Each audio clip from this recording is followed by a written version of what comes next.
सबको जय मसीह की। मेरे प्रिय भाई और बहनों, आज की वीडियो बहुत खास होने वाला है, इम्पोर्टेंट होने वाला है। क्योंकि आज की वीडियो में हम ऐसे बहुत सारे चीज के बारे में बातचीत करेंगे जिसके बारे में आज तक वीडियो ही नहीं बना है। बहुत सारे क्वेश्चन है, इसको लेकर हम बातचीत करेंगे। एक भाई है, उन्होंने मुझे मैसेज किए कि मेरा कुछ सवाल है, इसके बारे में एक वीडियो आप बनाइए। तो मैंने सोचा ठीक है, वो सवाल पढ़ लेते हैं। जब मैंने सवाल को पढ़ा तो मुझे भी आश्चर्य लगा कि सचमुच ऐसा भी हो सकता है क्या? सचमुच ऐसे भी क्रिश्चियन लोग इस दुनिया में है क्या? तो मुझे बहुत आश्चर्य लगा। तो इसी को लेकर आज की वीडियो में लाया हूँ। आज की वीडियो में हम सब लोग बहुत सारे बातें हम सीखेंगे। जी हाँ, उन्होंने मुझे ये भी कहा, मैंने बहुत सारे परमेश्वर के दास को मैंने रिक्वेस्ट की, बहुत रिक्वेस्ट की, लेकिन उन लोगों ने मेरा बात को मानने के लिए इनकार कर दिए और किसी ने भी हिम्मत नहीं की इस तरह का वीडियो बनाने के लिए। तो मैं आपको रिक्वेस्ट करता हूँ, प्लीज ये सारे सवाल को लेकर एक वीडियो बनाइए। तो ठीक है, आज की वीडियो बहुत सारे चीज के बारे में है। आज हम देखेंगे मेरे द्वारा जो कुछ भी संभव है, मुमकिन है, मैं वो करूँगा। क्योंकि मैं भी इतना बड़ा ज्ञानी नहीं हूँ, मैं भी सीख रहा हूँ। परमेश्वर ने मुझे जितने भी सामर्थ्य दिया है, मैं उसी के हिसाब से मैं जवाब दूंगा। अगर आप वीडियो देख रहे हैं, आपको अगर कोई भी सवाल पता है तो आप जोड़ सकता है और इस वीडियो की कमेंट सेक्शन पर आप कमेंट भी कर सकते हैं। तो चलिए हम शुरू करते हैं। पहला क्वेश्चन, सर्वधर्म समाज। इस इंडिया में, भारत में एक समाज है जिधर सारे धर्म एकजुट होते हैं। चाहे बौद्ध हो, क्रिश्चियन हो, मुस्लिम हो, हिंदू हो, सारे लोग क्या करते हैं, अपने अपने राय देते हैं। वो है सर्वधर्म समाज। क्या यह बिब्लिकल है? उनका प्रश्न है।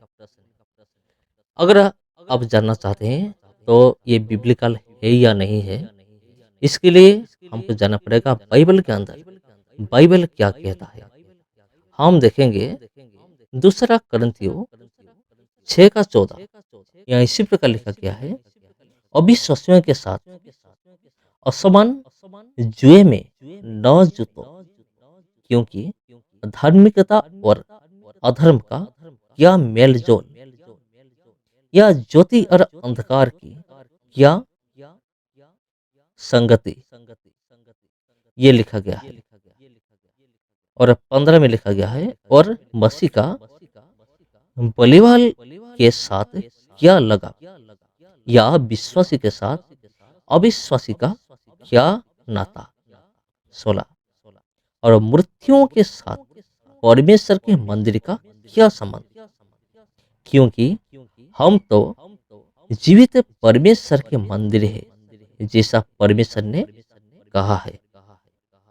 तो जी हाँ, इधर लिखा गया है अंधकार के साथ ज्योति का कोई भी संबंध नहीं है, इसलिए ये सब का कोई भी जरूरत नहीं है। अब बहुत सारे लोग ये पूछ सकते हैं कि उधर तो परमेश्वर के बारे में बातचीत होता है, बाइबल के बारे में बातचीत होता है, तो ये गलत कैसा हो सकता है? तो मेरे प्रियो, आपकी जानकारी के लिए मैं बता देना चाहता हूँ, हम सुसमाचार प्रचार करेंगे, स्ट्रीट में जाकर प्रचार कर सकते हैं, कोई दूसरे जगह में जाकर प्रचार प्रचार कर सकते हैं, कोई पर्सनली किसी को इनवाइट करके उनको सुसमाचार दे सकते हैं। लेकिन इस तरह का जाकर उनके साथ मिलना, उनका जो चिंताधारा है, उनके साथ अपनी चिंताधारा को जोड़ना, उनके साथ संगति करना, ये सब गलत है। ये मैं नहीं कह रहा हूँ, ये पवित्र धर्मशास्त्र बाइबल ही बताता है। और दूसरा प्रश्न उसका ये है, मसीह पेरेंट्स, बड़े दाजू, अ, बड़े दीदी एक के द्वारा घर के परिवार के बच्चे भाई बहन के साथ बहुत बुरी तरह से पक्षपात करना, क्या ऐसा जानबूझकर करने पर बाइबल के अनुसार इटर्नल लाइफ मिलता है? जी हाँ, बहुत अच्छा प्रश्न है।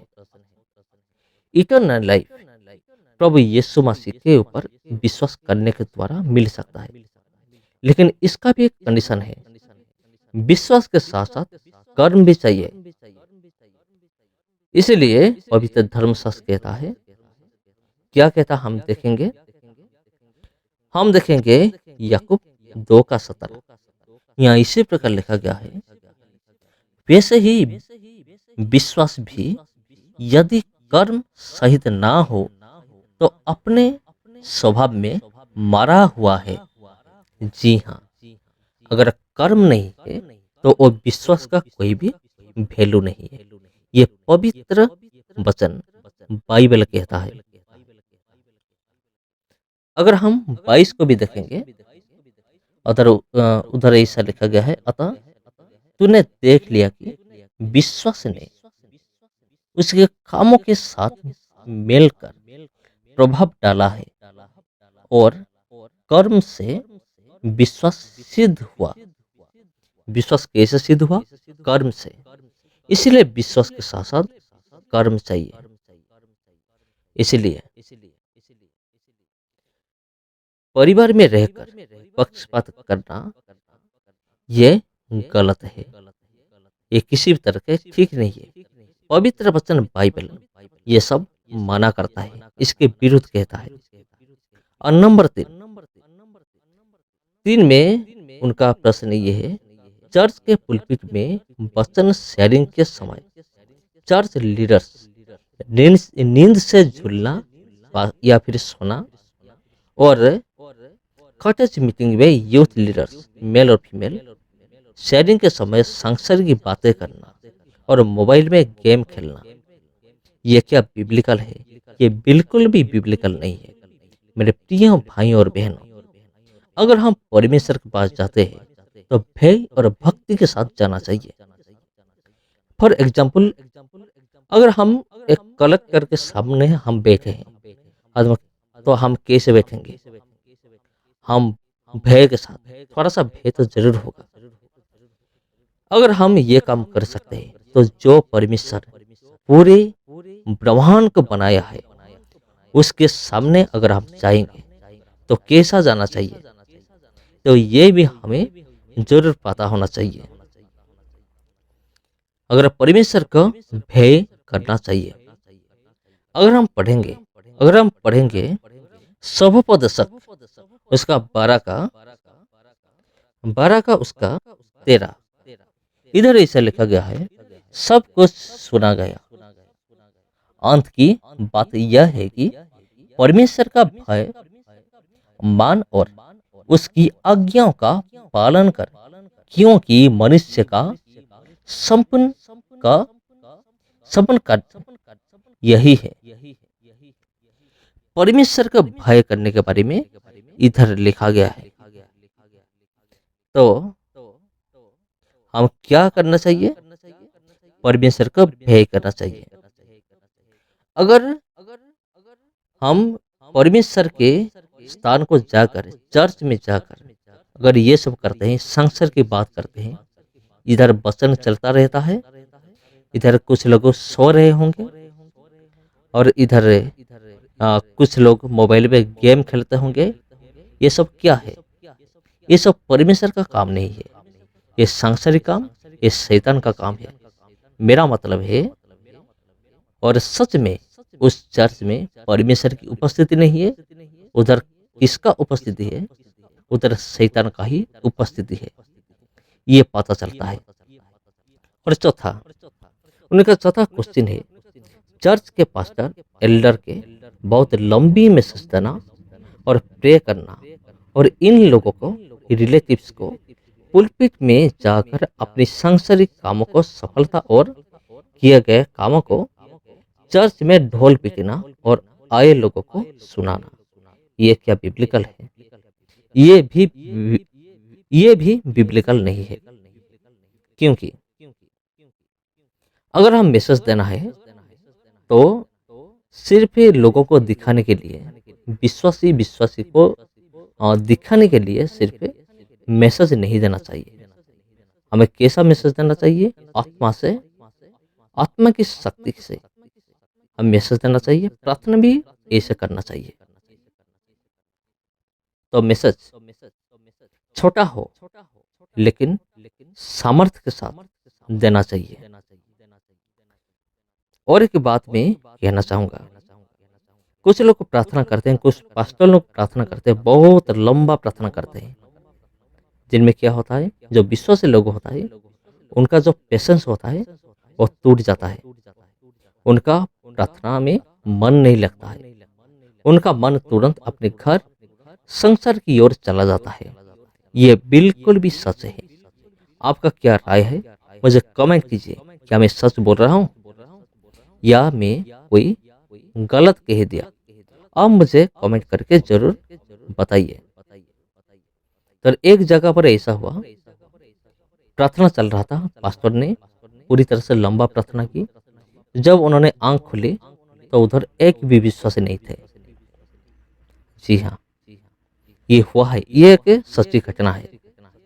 अगर हम बिली ग्राहम की जिंदगी को देखेंगे, उन्होंने 1 घंटा 2 घंटा 3 घंटा ऐसे उनका प्रचार नहीं था। उनका प्रचार छोटा था।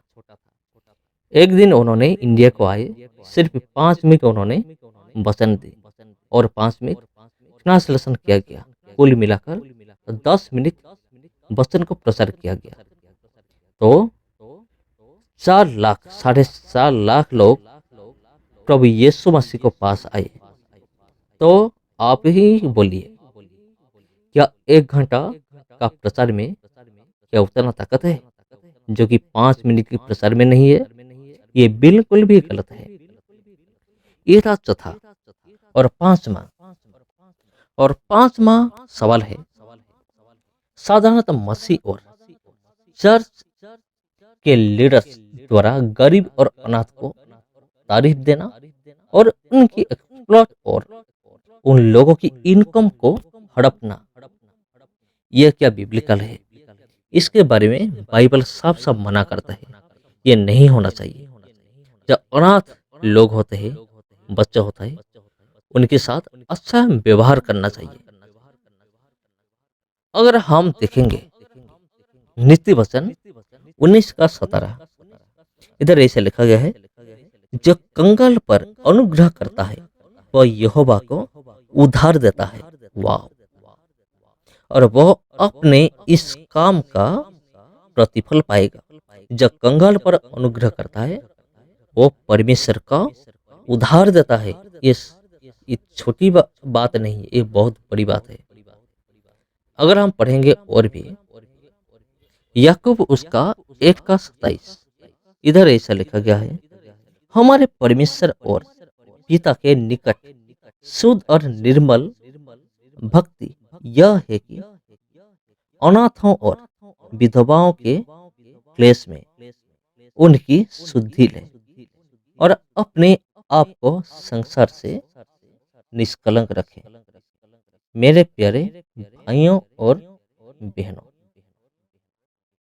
इधर ऐसा लिखा गया है। और निर्गमन की पुस्तक 22 का 22, अगर हम पढ़ेंगे निर्गमन 22 का 22, इधर ऐसे लिखा गया है, किसी विधवा या अनाथ बालक को दुख ना देना। दुख ना देने के बारे में लिखा गया है।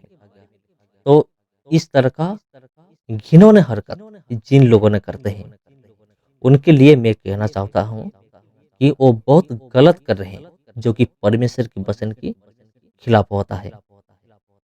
और उनका छठा प्रश्न है, चर्च के इस तरह के लीडर के द्वारा साजिश, चमचागिरी चापलूसी और बस से अडल्टरी करके जॉब और प्रमोशन प्राप्त करना और दूसरों को मेरिट लिस्ट से नाम हटाकर अपने रिलेटिव के जॉब पर लगाना, ऐसा काम करने वाले स्त्री लीडर के बारे सभी चर्च के लीडर्स और मेंबर्स जानता है, लेकिन सब चुप रहते हैं क्योंकि ऐसा करने वाली स्त्री चर्च में बहुत टाइट्स ऑफरिंग और चर्च के सभी फंक्शन में डोनेशन देती है और ऐसा फंक्शन में भी वो चढ़ के भाग भी लेती है। जी हाँ, ये बिल्कुल भी सच है, ये हो रहा है। लेकिन ये सब होना, ये सब करना बिल्कुल भी गलत है, पूरी तरह से गलत है। क्योंकि परमेश्वर का वचन हमें ये नहीं सिखाता है। परमेश्वर का वचन हमें क्या सिखाता है? अगर हम पढ़े हुए नीति वचन उसका 31 का 9, यहाँ इसी तरह का लिखा गया है, अपना मुंह खोल और धर्म से न्याय कर और दीन दरिद्रों का न्याय कर। मुंह खोलने के बारे में लिखा गया है। अगर हम ये सब देखते रहेंगे, मुंह नहीं खोलेंगे, तो परमेश्वर के वचन के विरुद्ध हम काम कर रहे हैं। वो हमसे बड़ा हो या छोटा हो, वो कुर्सी से हो या फिर सच में सचमुच से हमारा एज के अनुसार हमसे बड़ा हो या फिर छोटा हो, पदवी से हो या फिर हमारे हमारे उम्र से हो, और बड़ा हो या छोटा हो, हमें बोलना चाहिए, उनको रोकना चाहिए, उनको कहना चाहिए ये गलत है। क्योंकि अगर हम प्रभु यीशु मसीह के बारे में देखेंगे, वो भी जब फरीसी लोग होते थे, उन लोगों को वो डायरेक्ट कहा करते थे, तुम गलत हो, गलत कर रहे हो। प्रभु यीशु मसीह कहते थे, अगर हम क्रिश्चियन हैं, क्राइस्ट को हम फॉलो करते हैं, तो हमें भी ऐसे करना चाहिए। गलती करने वालों के ऊपर सवाल करना चाहिए।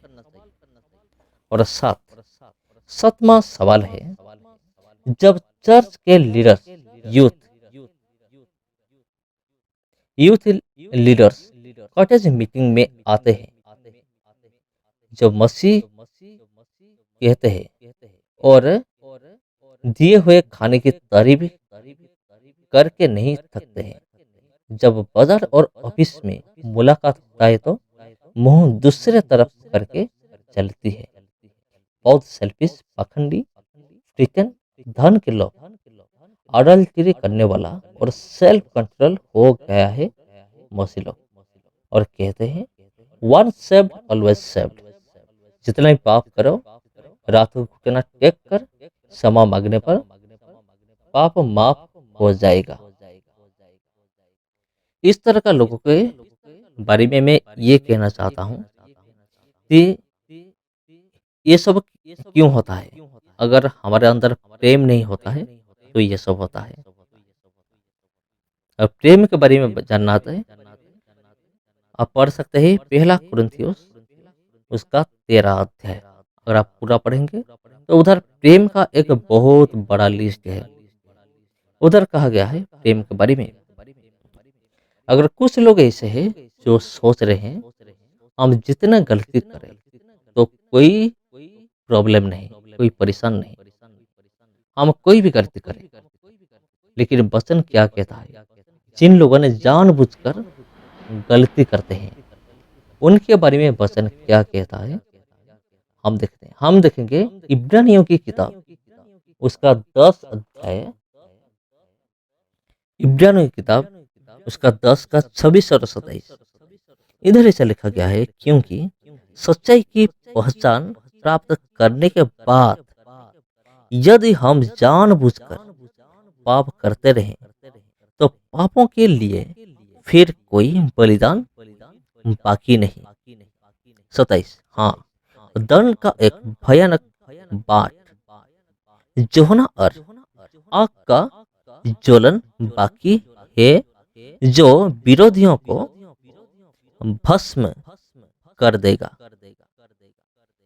मेरे प्यारे भाई और बहनों, जो लोग जानबूझकर पाप करते हैं उनके लिए जो नरक है उनके लिए इंतजार करता है। इसलिए जानबूझकर कोई भी गलत काम ना करे। और आठवां सवाल है, बाइबल मसीह लोगों को फुनेराल के बारे में क्या कहता है? क्या अंतिम सेवा कहकर मृत्यु भोज देना बिब्लिकल है?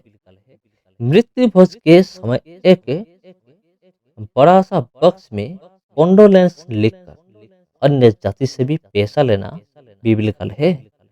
मेरे प्यारे भाई और बहनों, ये सारे लोग विजाति लोग करते हैं जो प्रभु यीशु को नहीं जानते हैं। लेकिन आजकल क्या होता है, बहुत सारे मसीह लोग उनके किए हुए काम को फॉलो करते हैं। उन लोग जैसे करते हैं इन लोग भी ऐसे करते हैं। इसके बारे में बाइबल क्या कहता है? फिर हम देखेंगे दूसरा कुरिन्थियों 6:14। दूसरा कुरिन्थियों 6:14 इधर इसे लिखा गया है, अविश्वासियों के साथ असमान जुए में न जुटो, क्योंकि धार्मिकता और अधर्म का क्या मेल जोल, या ज्योति और अंधकार की क्या संगति। जी हाँ, अंधकार के साथ ज्योति का कोई भी संबंध नहीं है। इसलिए उन लोग जैसे करते हैं हम लोगों को भी ऐसा करना कोई भी आवश्यकता ही नहीं है। जी हाँ, अगर उन लोग जो भी करें अगर हम भी वो करेंगे तो हम और उन लोगों के बीच क्या फर्क रह जाएगा? दोनों ही सेम नजर आएंगे। इसलिए ये सब नहीं करना चाहिए। और नवा उन्होंने कहा है, हमारी जगह पर मसीह लोग अपनी पुरानी देवी देवता को भी मानते हैं और बहुत कम्युनल होता है। वो सिर्फ अपनी जाति के अंदर मैरिज करते हैं। क्या ऐसा करना बिब्लिकल है? ऐसा इस जाति के साधारण मेंबर ही नहीं बल्कि सभी पास्टर, एल्डर्स, डिकन्स करते हैं। इस पर इन लोगों कहते हैं कि बाइबल में ही भाई को मदद करना कहा गया है। जी हाँ, भाई को मदद करना कहा गया है, लेकिन इसका मतलब ये नहीं हम परमेश्वर के वचन को तोड़कर वो सब काम करें। भाई का मदद हमें कैसे करें, किस रीति से करना चाहिए, ये भी बाइबल हमें बताता है। लेकिन ये सब करना गलत है। अगर मसीह लोग होकर भी अगर दूसरी देवी देवता को हम मानते हैं तो हम मसीही नहीं है। हमें प्रभु यीशु मसीह हमारा अंदर नहीं है। जी हाँ, और उन्होंने कहा कि उनके मैरिज सेरेमनी में भाग लेते हैं और बहुत सारे पास्टर्स, एल्डर्स, डिकन ऐसे भी होते हैं जिन लोगों ने दूसरे पुराने देवी देवता को भी वो मानते हैं। मुझे तो आश्चर्य लग रहा है वो किस तरह का पास्टर से है। मेरा अनुसार वचन के बाइबल के वचन के अनुसार उन्होंने कभी भी पास्टर नहीं हो सकते, क्योंकि बाइबल हमें बताता है आइडोलेट्री, मूर्ति पूजा ना करना, मना करता है मूर्ति पूजा करने के बारे में। इसके बारे में कुछ बाइबल का अंश को हम देखेंगे। कहाँ लिखा गया है? पहला यूहन्ना 5:21। यहाँ इस तरह का लिखा गया है, हे बालकों, अपने आप को मूर्तों से बचाए रखो। जी हाँ, मूर्ति पूजा से, मूर्ति से अपने आप को बचाने के लिए लिखा गया है। और पहला कुरिन्थियों 10:14 इधर ऐसा लिखा गया है, इस कारण हे मेरे प्रियो, मूर्ति पूजा से बचे रहो। यहाँ भी मूर्ति पूजा करने के लिए मना किया गया है। अगर हम और भी देखेंगे, प्रकाशित वाक्य उसका 21:8 इधर ऐसे लिखा गया है, परंतु डरपों को और अविश्वासियों और घिनौनों और हत्यारों और व्यभिचारियों और टन्हों और मूर्ति पूजकों और सब झूठों का भाग उस झील में मिलेगा जो आग और गंधक से जलती रहती है। यह दूसरी मृत्यु है। यहाँ एक लिस्ट है। जो लोग नरक जाएंगे उनका एक लिस्ट है। उन लिस्ट में जो लोग मूर्ति पूजा करते हैं उन लोगों का नाम भी है। जी हाँ, उन लोग किधर जाएंगे? नरक जाएंगे। और प्रकाश वाक्य 22 का उसका 15 इधर भी लिखा गया है, पर कुत्ते और कोढ़े और व्यभिचारी और हत्यारे और मूर्ति पूजक और हर एक झूठ का चाहने वाला और गढ़ने वाला बाहर रहेगा। यहाँ भी लिखा गया है मूर्ति पूजा ना करने के बारे में। जी हाँ, ये कुछ सवाल था और भी कुछ चीज हम बातचीत करेंगे। उन्होंने कहा है हमारे गांव में डिफरेंट डिनोमिनेशन के मसीह लोग को लेकर एक अच्छा समाज बना जा सकता है। जी हाँ, ये जरूर। यदि ऐसा मसीह समाज बन गया तो जन्म, विवाह, मृत्यु और जितने भी मसीह लोगों का काम होता है और करने में मसीह लोगों को आसान हो जाएगा। जी हाँ, अगर वो लोग मिलेंगे। ये चेष्टा अभी भी जारी है। इसलिए आप लोगों की जानकारी के लिए मैं बता देना चाहता हूँ, ये धीरे धीरे हो रहा है क्योंकि मसीह समाज ये समझ रहे हैं कि हम सब लोगों को एकजुट होना जरूरी है। ये हो रहा है। एक दिन में ये पूरी तरह से स्ट्रांग हो जाएगा। और वो कहते हैं लेकिन सभी डिनोमिनेशन पास्टर और पास्टोरेट कमेटी के मेंबर ऐसा करने नहीं देते हैं, क्योंकि अगर सभी डिनोमिनेशन के मसीह लोग एक ही समाज में सम्मिलित हो जाए तो मसीह एक दूसरे के चर्च के अच्छा और बुराई के बारे में जान जाएंगे और मसीह अच्छे चर्च में चले जाएंगे। ये तो सच है।